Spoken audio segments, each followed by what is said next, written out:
Bienvenidos al tercer y cuarto vídeo sobre herramientas de autorregulación para médicos. En estos dos vídeos vamos a aprender a escuchar y a gestionar las emociones. La intención es que le perdáis el miedo al manejo emocional y sobre todo que le saquemos mucho provecho a los mensajes que las emociones nos traen. Vamos a ver en el primer vídeo el concepto de emoción, vamos a hablar sobre los prejuicios culturales que nos limitan, vamos a ver las características que tienen las emociones. Y en el segundo vídeo vamos a conocer los 3 pasos para la gestión emocional y vamos a conocer las 2 vías que hay de procesamiento de la información. Comencemos entonces con el concepto y la definición de emoción. Quedaos con esta definición. Es una reacción corporal a un estímulo externo que trae un mensaje. Y vamos a desgranar la definición paso a paso. Hablamos de reacción porque es imposible no sentir. Reaccionamos a lo que nos ocurre, queramos o no. Si estamos vivos, no podemos evitar que el entorno nos impacte. Por eso hablamos de una reacción involuntaria. Además es corporal, es decir, el cuerpo es el vehículo y el soporte de las emociones. Y toda emoción tiene un correlato fisiológico. Las hay, esta es teorización de forma más genérica, y la hay de forma más personalizada que tenemos cada uno. Genéricamente podemos reconocernos que casi todos, cuando estamos enfadados, por ejemplo, nos sube la temperatura corporal, nuestro corazón va más rápido, se tensan los músculos, o cuando sentimos miedo, por ejemplo, es fácil que la boca se seque o que tengamos las manos frías. Eso es algo genérico, y luego cada uno vamos a ver que tenemos un patrón individual. La última parte de la definición es que las emociones traen un mensaje. Nos hablan de cómo somos, qué deseamos y qué necesitamos. Imaginad, por ejemplo, que a mí me dicen que le ha pasado algo mal a un compañero y yo reacciono con una emoción a esta noticia. Puedo reaccionar de muchas maneras. Puedo sentir, por ejemplo, tristeza porque le tengo aprecio a este compañero, pero también puedo sentir miedo porque no quiero que me pase lo que le ha pasado a él. El abanico de reacciones es muy amplio, es espontáneo y depende de cada uno. En base a lo que yo he sentido en relación a esta idea, voy a querer hacer una cosa u otra. Por ejemplo, si yo he sentido tristeza, quizás quiera transmitirle mi afecto y mi acompañamiento. Si yo lo que he sentido es miedo, quizás quiera movilizar algo para sentir más seguridad. Las emociones nos guían sobre lo que deseamos y lo que necesitamos, aunque a veces el mensaje que nos da sobre nosotros mismos sea un poco incómodo.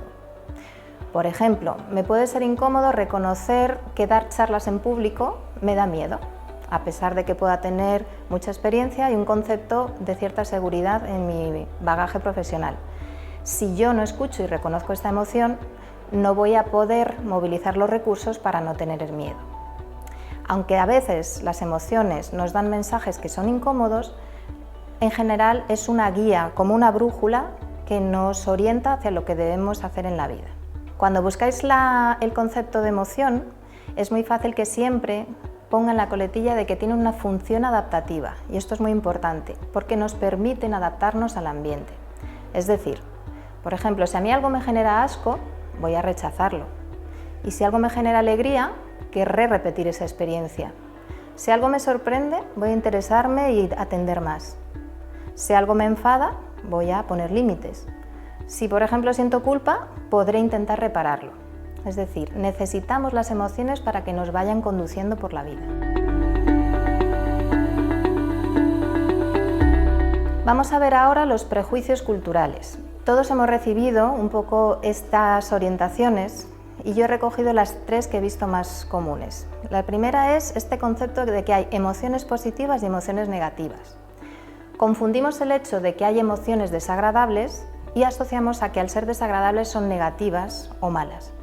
Las emociones son agradables y desagradables, es decir, nuestra vivencia de la emoción es agradable o desagradable, pero no son negativas. De hecho, si yo no siento enfado, no puedo poner un límite. Si yo no siento miedo, no puedo movilizar algo para sentir seguridad.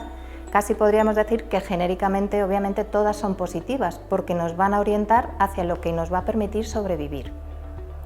Si yo clasifico las emociones en negativas, voy a hacer un esfuerzo artificial en quererlas evitar, y no me voy a poder conducir por la vida. Necesito todo tipo de emociones, las agradables y las desagradables. Otro prejuicio es este mensaje que nos dan de esconde tus emociones. Normalmente desde pequeñitos nos alientan a esconderlas como si pudiéramos negar nuestra naturaleza humana, que por definición somos seres sintientes. En realidad ahorraríamos muchísima energía si nos permitiéramos más tocar, dar la bienvenida y dar la despedida a las emociones en el vaivén continuo de emociones que tocamos a lo largo del día. Podemos elegir artificialmente bloquearlas, o anestesiarnos, o disociarlas, o negarlas, pero lo único que vamos a hacer es acumularlas y que haya una exteriorización o bien anímica en una afectación o bien una somatización corporal. Pensad que ocultar las emociones es tan artificial como pedirle a alguien que no se le note que respira. Y nos vamos ahora al tercer prejuicio, que es el miedo al descontrol. Muchas personas no quieren tocar la emoción porque tienen mucho miedo a desbordarse o a descontrolarse y hacer algo de lo que se arrepientan. Vamos a ver y vamos a entender que hay como una línea en un continuum entre lo que es sentir una emoción, que es algo involuntario y es una reacción, a lo que es exteriorizar la emoción y actuarla. Y estas dos últimas, la exteriorización y la actuación, son voluntarias. Podemos decidir y elegir cómo hacerlo. Por lo tanto, es un alivio darnos cuenta de que contactar con las emociones no significa desbordarnos ni descontrolarnos. Podemos elegir nuestra respuesta. Y esto lo vamos a ver en el siguiente vídeo.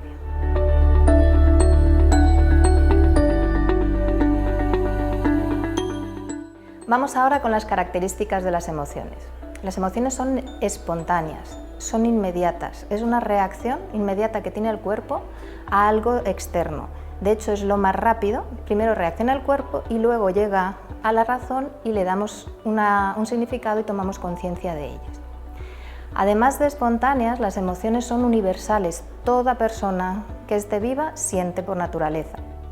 Incluso este ideal que tenemos de monjes budistas donde parece que nada les perturba, ellos también sienten, obviamente agradable y de forma desagradable. La diferencia es que tienen mucho manejo y mucha habilidad en tocarlas y despedir las emociones. Las emociones además son sinceras, hablan de nosotros, de cómo nos sentimos, de lo que nos afecta, de lo que necesitamos, de nuestros deseos. Y quiero aquí hacer mención a un tipo de emociones que a veces nos pueden confundir. Es lo que se llama las emociones parásitas. Parásitas porque hay una emoción que parasita a la verdadera, que sería la nuclear, y esa emoción parásita es la que se enseña socialmente. Normalmente en nuestra familia vamos recibiendo unos caricias, por así decirlo, o un permiso a cierto tipo de emociones y una prohibición a otras que no están tan bien vistas.